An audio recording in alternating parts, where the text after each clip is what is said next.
Bom dia, alunos do 8º ano. Hoje nós vamos estar corrigindo a atividade do capítulo 10, lá da página 212, tá? Esse capítulo, ele vai falar naquela época, né? Ele vai fazer aqui algumas reflexões sobre alguns costumes, né, do passado, dos nossos avós, né? E comparar com os de hoje, né? O que acontece nos dias de hoje, tá? Então, eu vou abrir aqui para vocês o livro, para que vocês possam acompanhar a correção. Espero que vocês tenham feito, né? Então lá, deixa eu ver se eu consigo voltar aqui um pouquinho. Fala assim, um pouquinho só, né? Não tudo, né, professora? Naquela época, vamos lá. Então, vem aquela vontade louca de contestar o convencional, porque tem que ser assim? Aqui, já tá no texto, né? Porque tem que ser assim? A resposta de que sempre foi dessa ou daquela maneira não nos convence. Precisamos entender, né? Então, aqui algumas indagações a respeito de algumas coisas que acontecem, né? Aí aqui, e no final de tudo vem o envelhecimento da cabeça, da inteligência, das ideias, da alma, da chamada psique. O velho tenta se equiparar às audácias dos jovens, até mesmo excedê-las, mas a si próprio não se convence, sabe que as suas ideias são as do seu tempo, fruto do que leu, viu e acumulou, e isso pode ser camuflado, mas não pode ser modificado. Então aqui algumas questões que as pessoas muitas vezes questionam, né? Por que tem que ser assim? Por que não muda, né? Aí vem lá. Por que tem que ser assim? É um texto bem interessante, né? Aqui, né, no rancho da mãe Helena, a produção de chouriços era um ritual. E fala da vida dessas mulheres aqui. Espero que vocês tenham lido, tá? Laura Esquivel, né, é a autora, nasceu no México. E aqui fala um pouquinho, né? Muito influenciada pela avó, talvez por isso que ela fez esse texto, né? Também trabalhou como professora de educação infantil, produziu alguns materiais didáticos, tá? Então, leiam o texto para que vocês possam estar aí corrigindo as questões. Número 1. O texto descreve como se dava o preparo do chouriço no rancho da mãe Helena. Por que essa preparação era considerada um ritual? A resposta: porque a preparação exigia uma série de procedimentos prévios, feitos sempre da mesma forma. Aí vem um trecho do texto. Na véspera, começava a descascar alhos, limpar pimentas e moer especiarias. Então, era um ritual, né? Sempre quando eles vão fazer esse chouriço, eles já começavam na véspera com a preparação. 2. Das mulheres citadas, 2 não eram filhas de mãe Helena. Considerando a função desempenhada por elas e a relação estabelecida entre as mulheres da casa, levantar hipóteses, né? As 2 eram vistas como da família. Por quê? Provavelmente sim, porque já estavam há muito tempo com a família, é isso que acontece, né, gente? E essa nutria certa afeição por elas. No primeiro parágrafo do texto é apontado que elas sentavam-se à mesa de jantar para o ritual de preparação e vivenciavam um momento informal de muitas conversas e brincadeiras, tá? Então, também aqui fala, importante vocês saberem que tudo isso aconteceu no México, não é uma realidade do nosso país, tá? 3. Mãe Helena exercia forte influência sobre suas filhas. Como você descreveria a personalidade dela? Então, ela era controladora, extremamente controladora e autoritária em relação aí às suas filhas, tá? Aí sublinhe passagens do texto que comprovem a resposta anterior. Aí nós vamos lá no texto, encontrar aqui onde ela era autoritária, né? Ó, por hoje chega.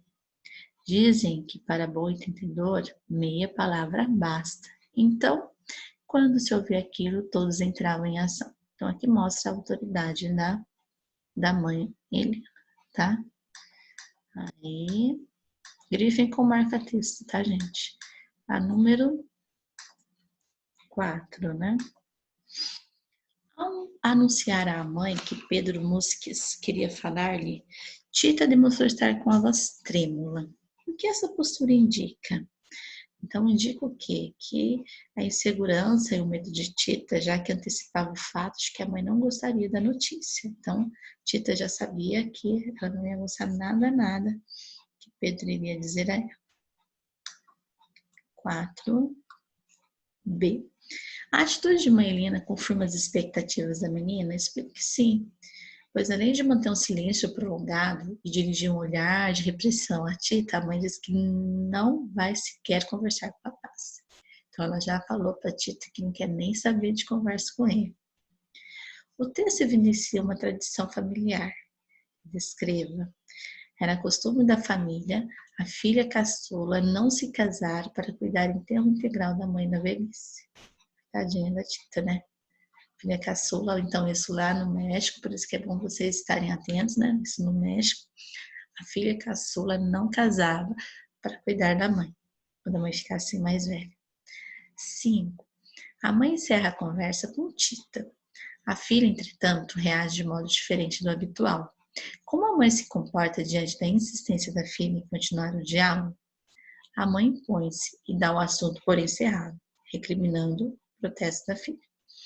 Então, a mãe já fala, não quero saber, acabou por aqui, chega de conversa, né? 6. Em pensamento, Tita contesta a tradição familiar. Que questionamentos ela faz sobre esse costume passado de geração em geração? Então, a Tita não está aceitando a ideia de ter que cuidar da mãe na velhice, né? Então, o que ela fala? Tita questiona quem cuidará dela na velhice. Se as filhas caçulas não se casam para cuidarem das mães, quem cuidará das filhas caçulas, que não poderão se casar ou ter filhos? Além disso, ela queria saber quem havia começado essa tradição familiar. Então a Tita não aceita de jeito nenhum, ela não está gostando da ideia. Então ela questiona, já que ela não vai casar, já que ela não vai ter filhos, quem vai cuidar dela quando ela ficar velha então? Quem foi quem inventou isso? Né? Você concorda com a visão de Tita? Comente, é uma resposta pessoal, né? Tita está certa com todos esses questionamentos, né? Aí aqui, veja também história, né? O médico, no início do século XX, época em que se passa a história que você leu, o México vivia sob uma ditadura de mais de 30 anos de repressão e tentava se adaptar a uma onda capitalista que em poucas décadas mudaria profundamente o país. O general Portífero Dias, que se mantinha no poder desde 1876, abriu a economia aos interesses internacionais, o que favoreceu os grandes latifundiários e prejudicou a maior parte da população mexicana. Muitas famílias viviam em ranchos isolados, mantendo uma cultura de subsistência. Essa situação levou à eclosão da Revolução Mexicana em 1910, que tirou Porfírio, né, Dias do poder. Então, quando essa história foi escrita, então, eles estavam passando por toda essa situação, tá vendo? As famílias viviam mesmo em ranchos isolados e produziam, né, os seus alimentos, a sua própria subsistência, tá? Reflexão. Vamos lá. Imagine que em sua família haja um costume passado de geração em geração, do qual você discorde completamente. Discuta com seus colegas e responda. O que vocês fariam nessa situação? Então, você vai escrever no caderno para mim, tá? O que você faria nessa situação aí? Aí eu vou estar ouvindo na próxima aula aí de vocês, tá? O que vocês fariam se vocês tivessem na família de vocês um costume que era passado de geração em geração? Como que vocês iriam se comportar nessa situação, tá? E desafio, vamos lá. As relações entre pais e filhos muitas vezes podem ser complexas, especialmente na adolescência, que é uma fase de transição e preparação para a vida adulta. Procure se lembrar de uma situação que, por não ter entendido o ponto de vista de seus pais, você julgou complicada a princípio, mas que conseguiu resolver tendo um diálogo franco com eles. Então anotem no caderno também que situação foi essa que vocês passaram, que os pais, né, tiveram uma visão completamente diferente das suas, você não entendeu, só que aí depois conseguiu resolver tudo com eles no diálogo, querendo saber, mas por que que vocês pensam assim, por que que eu não posso fazer tal coisa, que a partir do diálogo tudo foi resolvido. Anotem no caderno que na próxima aula eu quero ouvir de vocês, tá bom? Então, não deixem de ler o texto, tá? É bem interessante essa questão da Tita querendo casar e a mãe autoritária, né? Aceita devido a uma tradição, sendo que isso aqui se passou, né? Com base na história lá no México, que o México estava vivendo. Depois, vocês irão falar para mim a respeito da reflexão e do desafio. Não precisa me enviar, nós vamos estar vendo isso na próxima aula juntos, tá bom? Então, até a próxima aula. Fiquem com Deus. Tchau, tchau.